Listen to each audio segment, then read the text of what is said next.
Everyone, welcome back to my YouTube channel. आज के इस वीडियो में हम 12th standard new syllabus Maharashtra board subject English Yuvak Bharati, जो सभी के लिए कॉमन है, आर्ट्स कॉमर्स साइंस सभी के लिए कॉमन है, ठीक है। चाहे आप कोई भी फैकल्टी के हो, सभी के लिए इंग्लिश का जो सब्जेक्ट है वो कॉमन है। और ये जो 12th स्टैंडर्ड की इंग्लिश है, इसके मैंने प्रोस 1.6 तक एक्सप्लेनेशन ओवर कर दिया है। इनकी वीडियोस का लिंक आपको डिस्क्रिप्शन में मिल जाएगा, आप देख सकते हैं। और यहाँ तक कि मैंने फिगर ऑफ स्पीच के वीडियोस भी बनाए हैं। 2.1 song of the open road, इसका फिगर ऑफ स्पीच का वीडियो का लिंक आपको डिस्क्रिप्शन बॉक्स में मिल जाएगा, आप देख सकते हैं। मैंने हिस्ट्री की भी वीडियोस अपलोड कर दी हैं, जिसने नहीं देखी है लिंक डिस्क्रिप्शन बॉक्स में मिल जाएगा, आप देख सकते हैं। और मैंने इकोनॉमिक्स की भी एक्सरसाइज सॉल्व करके अपलोड कर दी है चैप्टर नंबर 6 तक, जिनकी वीडियो का लिंक आपको डिस्क्रिप्शन में मिलेगा, आप देख सकते हैं। और आज के वीडियो में हम फिगर ऑफ स्पीच डिस्कस करने वाले हैं 2.3 द इंच के प्रॉक की। यहाँ पर आज मैं आपको हर एक लाइन की फिगर ऑफ स्पीच बताने वाली हूँ। फर्स्ट लाइन देखिए क्या है, no stair in the air, no stair in the sea. ये जो फर्स्ट लाइन है, इसमें देखिए यहाँ पर ये जो वर्ड है no stair in the air, no stair in the, ये जो है ये वर्ड ये रिपीट हो रहा है। रिपीट हो रहा है मतलब एक लाइन में 2 बार आ रहा है ये वर्ड। तो ये जो है, ये जो वर्ड है ये रिपीट हो रहा है, इसलिए हम यहाँ पर फिगर ऑफ स्पीच लिखेंगे रेपिटेशन। हम फिगर ऑफ स्पीच लिखेंगे रेपिटेशन। फिगर ऑफ स्पीच हम लिखेंगे repetition. The word no stair in the have been repeated for the poetic effect। यहाँ पर आपको लिखना है has, ठीक है। तो ये जो has been repeated for the poetic effect आ जाएगा। यही फर्स्ट लाइन की सेम यहाँ पर एक और फिगर ऑफ स्पीच है alliteration, the sound, इसलिए हम लिखेंगे repetition। ये लाइन का जो फिगर ऑफ स्पीच है वो होगा repetition। हम लिखेंगे repetition, the words so little they have been repeated in the line। और नेक्स्ट एक और यहाँ पर फिगर ऑफ, यहाँ पर आप देख सकते हैं कि एक और फिगर ऑफ स्पीच है एंटीथेसिस, ठीक है। यही सेम लाइन की क्या है, एक और फिगर ऑफ स्पीच है एंटीथेसिस। एंटीथेसिस के अंदर क्या होता है, ऑपोजिट वर्ड्स को यूज़ किया जाता है एक लाइन के अंदर। क्या होता है, ऑपोजिट वर्ड्स, जो ऑपोजिट वर्ड्स होते हैं वो एक लाइन के अंदर होते हैं। क्या होते हैं, ऑपोजिट वर्ड्स होते हैं, इसलिए हमने लिखा है antithesis, opposite words are used in the line. फिर नेक्स्ट लाइन है, यहाँ पर देख सकते हैं, on a buoy in the storm is it floated and swung. ये जो लाइन है इसका जो फिगर ऑफ स्पीच है वो है inversion. The words are not arranged in a correct prose order, the correct order is it floated and swung on a buoy in the storm. ये जो करेक्ट ऑर्डर है ये मैंने लिखा है, आप देख सकते हैं और लिख सकते हैं। नेक्स्ट लाइन है देखो, and over the waves it's warning रंग। ये जो लाइन है इसकी जो फिगर ऑफ स्पीच है वो है इन्वर्शन। इन्वर्शन इसलिए है क्योंकि ये जो लाइन है इसमें भी क्या, नेक्स्ट लाइन है एंड ओवर, ये जो लाइन है and over the waves it's warning रंग version. The words are not arranged in a correct prose order. Correct order is it's warning rung over the waves। तो आपको correct order भी लिख देना है जैसे मैंने आपको लिख के बताया है। नेक्स्ट लाइन जो है वो है when the rock was hit by the surge, line है इसमें रिपीट हो रहे हैं। when was surge swell, ये जो वर्ड्स हैं इनके साउंड रिपीट हो रहे हैं, ठीक है। when the rock was hid by the surge swell, ठीक है। ये जो लाइन है इसकी जो फिगर ऑफ स्पीच है वो है एलिट्रेशन, क्योंकि यहाँ पर आप देख सकते हैं W और S, इसका जो साउंड है वो रिपीट हो रहा है। नेक्स्ट लाइन है and then they knew the perilous rock, इसका जो है फिगर ऑफ स्पीच वो है एलिट्रेशन। एलिट्रेशन इसलिए है क्योंकि यहाँ पर आप देख सकते हैं TH का जो साउंड है वो रिपीट हो रहा है, ठीक है, यहाँ पर क्या हो रहा है, लाइन के अंदर TH का जो साउंड है वो रिपीट हो रहा है। नेक्स्ट लाइन है the sun in heaven was shining gay. अब यहाँ पर इस लाइन का फिगर ऑफ स्पीच है transfer epithet. Figure of speech है वो है transferred epithet. The sun is not happy here. यहाँ पर क्या है, लाइन के अंदर सन हैप्पी नहीं है, जो पीपल है वो लोग हैप्पी हैं क्योंकि सनलिट डे की वजह से, तो आपको ये लिखना है एक्सप्लेनेशन में। नेक्स्ट लाइन है the sea birds screamed and as they wheeled round. The seabirds screamed as they wheeled round. इसका जो फिगर ऑफ स्पीच है वो है एलिट्रेशन, क्योंकि यहाँ पर जो लेटर है एस, इसका जो साउंड है वो रिपीट हो रहा है। ठीक है, यहाँ पर ये जो लाइन है a darker speck on the ocean green, इस लाइन का जो फिगर ऑफ स्पीच है वो है इन्वर्शन। इन्वर्शन इसलिए है क्योंकि ये जो लाइन है इसके अंदर जो वर्ड्स हैं वो अरेंज नहीं किए गए हैं करेक्ट प्रोस ऑर्डर के में। ठीक है, तो हमें लिखना है इन्वर्शन। नेक्स्ट जो लाइन है वो है it made him whistle, it made him सिंग। अब ये जो लाइन है इसकी जो फिगर ऑफ स्पीच है वो है रेपिटेशन। रेपिटेशन इसलिए है क्योंकि मैंने आपको बताया है इट मेड हिम, जब भी किसी लाइन के अंदर वर्ड्स रिपीट होते हैं, जब भी किसी लाइन के अंदर क्या होते हैं, वर्ड्स रिपीट होते हैं, तो हम लिखते हैं रेपिटेशन। इसलिए इट मेड हिम ये जो लाइन के अंदर रिपीट हुआ है हमने लिखा है रिपीटेशन, क्योंकि ये जो वर्ड है ये लाइन के अंदर क्या हुआ है, रिपीट हुआ है। Repetition, the word it made him have been repeated for the poetic effect. Next जो लाइन है वो है quoth he my men put out the boat. अब ये जो लाइन है ये करेक्ट प्रोज ऑर्डर में नहीं है, इसलिए हमें फिगर ऑफ स्पीच लिखना है इन्वर्शन। हमें फिगर ऑफ स्पीच लिखना है इन्वर्शन और इसका एक्सप्लेन करना है the words are not arranged in the correct prose order, the correct order should be he quoth my men put out the boat. ये करेक्ट प्रोज ऑर्डर है, ये आपको लिखना है। नेक्स्ट जो फिगर ऑफ स्पीच है वो है ये सेम लाइन है। ठीक है, ये देखो आप ये देख सकते हैं कि ये जो सेम एक ही लाइन है, ये एक ही लाइन की कितनी फिगर ऑफ स्पीच है, दो फिगर ऑफ स्पीच है। फर्स्ट है inversion and the second one is alliteration. The sound of letter M has been repeated. अब जो साउंड है लेटर का एम ये जो लेटर है इसका जो साउंड है वो रिपीट हो रहा है, इसलिए हमें क्या करना है, हमें लिखना है एलिट्रेशन, क्योंकि यहाँ पर एक लेटर है उसका साउंड रिपीट हो रहा है, इसलिए जो फिगर ऑफ स्पीच है वो है एलिट्रेशन। नेक्स्ट जो लाइन है वो है and to the Inchcape rock they go. अब ये जो लाइन है, ये जो लाइन है आप देख सकते हो, ये जो लाइन है ना, ये लाइन जो है ये करेक्ट प्रोज ऑर्डर में नहीं दी गई है, इसलिए हमें लिखना है फिगर ऑफ स्पीच क्या है, इन्वर्शन है। The words are not arranged in a correct prose order, और ये जो ऑर्डर है वो कुछ इस तरीके से है, आप देख सकते हैं and they go to the Inchcape rock, ये सही करेक्ट ऑर्डर है। ठीक है, नेक्स्ट जो लाइन है वो है Sir Ralph bent over from the boat. अब यहाँ पर देखो sound of the letter B has been repeated. जो बी है, ये जो लेटर है इसका जो साउंड है वो रिपीट हो रहा है। बेंट में बी आ रहा है और बोट का बी, ये जो बी है इसका जो साउंड है वो रिपीट हो रहा है लाइन के अंदर, इसलिए हम लिखेंगे एलिट्रेशन। नेक्स्ट है down sunk the bell with a gurgling sound. अब ये जो साउंड है ना गर्गलिंग, ये गर्गलिंग का जो साउंड है इससे हमें पता चलता है कि ये जो लाइन है इसकी फिगर ऑफ स्पीच है वो है ओनोमोटोपिया। अब ये जो ओनोमोटोपिया, ये जो फिगर ऑफ स्पीच है, ये हम क्यों लिखते हैं पता है, जब यहाँ पर देखो बेल को किसका साउंड दिया है, गर्गलिंग का, जब साउंड भी दिया गया है, ठीक है, यहाँ पे क्या किया गया है, साउंड उसे दिया गया है गर्गलिंग। जैसे अगर किसी लाइन के अंदर आ रहा है स्प्लैश, तो ये जो साउंड है, ठीक है, इस साउंड से हम क्या पहचान सकते हैं, ये figure of speech onomatopoeia. The bell has given the sound quality of gargling.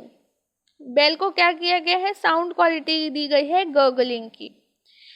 Next जो लाइन है the bubbles rose and burst around, इसकी जो लाइन की जो फिगर ऑफ स्पीच है वो है alliteration. The sound of letter B, अब ये जो बी है इसकी जो साउंड है वो रिपीट हो रही है लाइन के अंदर, देखना, ठीक है, यहाँ पर बबल्स का बी और बर्स्ट का बी, ये जो साउंड है बी ये रिपीट हो रहा है एक लाइन के अंदर, तो हम लिखेंगे एलिट्रेशन। नेक्स्ट लाइन है कोएट सर रैल्फ, ये जो लाइन है ये इन्वर्शन है, इसकी फिगर ऑफ स्पीच क्या है, इन्वर्शन। फिगर ऑफ स्पीच क्या है, इन्वर्शन। फिगर ऑफ स्पीच क्या है, इन्वर्शन। क्यों है, क्योंकि यहाँ पर आप देख सकते हो कि जो वर्ड्स हैं वो करेक्ट ऑर्डर में नहीं दिए गए हैं। करेक्ट ऑर्डर क्या है, सर रैल्फ कोएट, ठीक है। नेक्स्ट लाइन है he scoured the seas for many a day, ये जो लाइन है इसके अंदर आप देख सकते हैं ये जो एस है इसका जो साउंड है वो रिपीट हो रहा है। स्कोर और सीज, ये जो मैंने अंडरलाइन किया है ये देखो एस और एस ये रिपीट हो रहा है, साउंड रिपीट हो रहा है। कौन से लेटर का, एस जो लेटर है इसका साउंड रिपीट हो रहा है, तो हमें लिखना है एलिट्रेशन। तो एलिट्रेशन हमारी क्या है, फिगर ऑफ स्पीच है। नेक्स्ट आप देख सकते हो, नेक्स्ट लाइन का मैं बता रही हूँ, his tears his course for Scotland शोर। अब यहाँ पर आप इजीली देख सकते हो कि ये जो एस है और एस है स्कॉटलैंड का और शोर का एस, ये जो लेटर है एस इसका जो साउंड है वो रिपीट हो रहा है। Sound of the letter S has been repeated, sound of the letter S has been repeated for the poetic effect. ये जो लेटर है एस इसका साउंड रिपीट हो रहा है पूरी की पूरी लाइन के अंदर। आप खुद रीड करके भी देख सकते हो और मैंने अंडरलाइन करके भी बताया है। नेक्स्ट जो लाइन है so thick a haze o'erspreads the sky, ये जो है लाइन ये करेक्ट प्रोस ऑर्डर में नहीं दी गई है, इसलिए हमें लिखना है इन्वर्शन। इसलिए हमें लिखना है inversion. The words are not arranged in a correct prose order, the words are arranged for the poetic effect. ये पूरा का पूरा आपको क्या करना है, एक्सप्लेनेशन लिख देना है, ठीक है। आपको ये पूरा का पूरा एक्सप्लेनेशन लिखना है और करेक्ट प्रोस ऑर्डर भी लिखना है जैसे मैंने आपको लिख के बताया है, ठीक है। नेक्स्ट जो लाइन है they can not see the sun on high, ये जो है फिगर ऑफ स्पीच वो है alliteration. The sound of letter S has been repeated for the poetic effect, क्योंकि यहाँ पर आप देख सकते हैं लाइन के अंदर जो एस है लेटर उसका साउंड रिपीट हो रहा है। नेक्स्ट है at evening it hath died away, ये लाइन के अंदर जो है वर्ड्स करेक्ट ऑर्डर में नहीं दिए गए हैं, इसलिए हम फिगर ऑफ स्पीच लिखेंगे inversion. The words are not arranged in a correct prose order, the correct prose order is it hath died away at evening, ये करेक्ट प्रोस ऑर्डर है, ठीक है। ये जो है ये करेक्ट प्रोस ऑर्डर है, आपको लिखना है। नेक्स्ट है line on the deck the Rover takes his stand, यहाँ पर भी जो है करेक्ट प्रोस ऑर्डर में नहीं दी गई है ये जो लाइन है, इसलिए हमें लिखना है इन्वर्शन फिगर ऑफ स्पीच। और जब करेक्ट प्रोस ऑर्डर में नहीं दी गई है तो हमें लिखना है इन्वर्शन, और इन्वर्शन फिगर ऑफ स्पीच का एक्सप्लेनेशन लिखना है और करेक्ट प्रोस ऑर्डर लिखना है जो मैंने आपको लिख कर दिया है। नेक्स्ट है line so dark it is they see no land, यहाँ पर भी देखो ये लाइन के अंदर भी जो वर्ड्स है वो करेक्ट प्रोस ऑर्डर में नहीं है, इसलिए हम लिखेंगे इन्वर्जन। फिगर ऑफ स्पीच क्या है, फिगर ऑफ स्पीच है इन्वर्जन।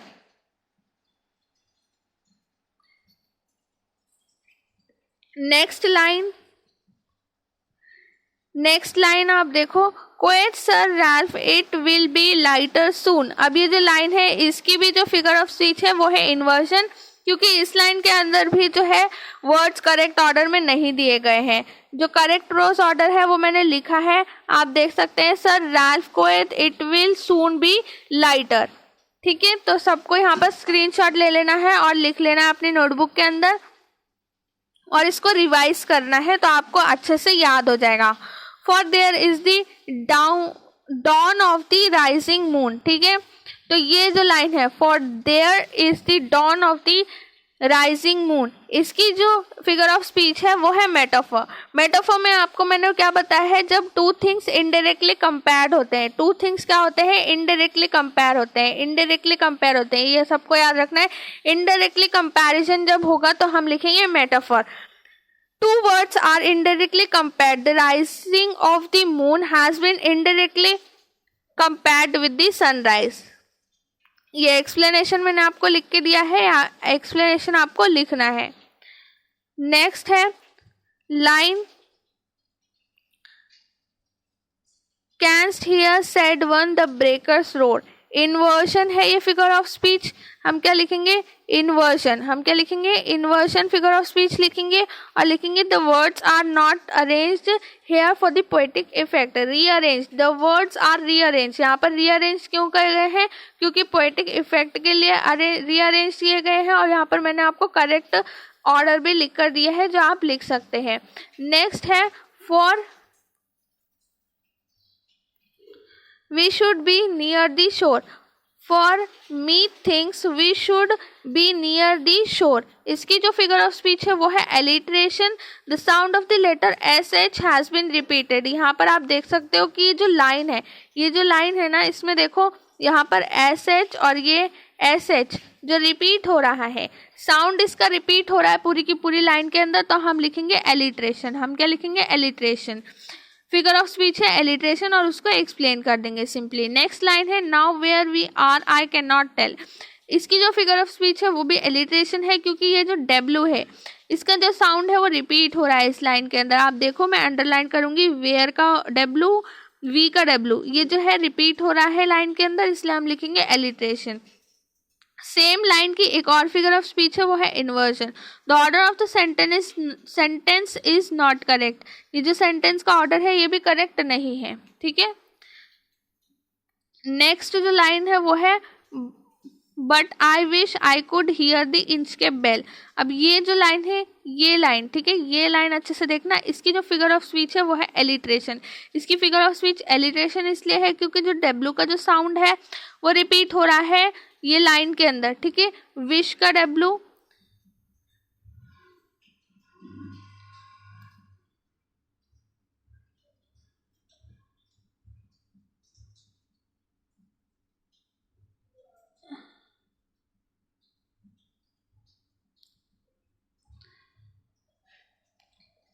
यहाँ पे आप देख सकते हैं